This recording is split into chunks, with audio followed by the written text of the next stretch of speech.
ہم کافر ہیں یا مسلمان، اس بات کا فیصلہ کرنے والے آپ کون ہوتے ہیں؟ یہ بندہ مومن کی زندگی سے بات نکل ہی نہیں سکتی کہ وہ یہ کہے کہ جناب آپ کون ہوتے ہیں، آپ کون ہوتے ہیں۔ میرے کفر و ایمان کا فیصلہ کرنے والے ادارہ جب گرفت کرے گا تو اس ادارے کو کوئی نہیں کہے گا کہ آپ کون ہوتے ہو، آپ کون ہوتے ہو۔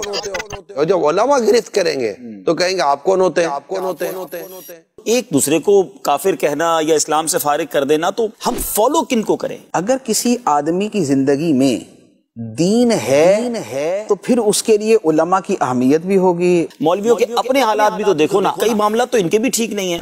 یہ بے باکی کی باتیں کون کروا رہا ہے؟ آخر ایسی باتیں کس نے ہماری زبان پر جاری کروا دی ہیں؟ میری عقل کام نہیں کرتی۔ دین میں جبر نہیں ہے، لیکن آپ لوگ پابندیاں لگا دیتے ہیں۔ دین خود پڑھتے نہیں، عالم کے سنتے نہیں، تو بتائیے پھر دین کی کوئی اہمیت بھی آپ کی نظر میں ہے یا نہیں؟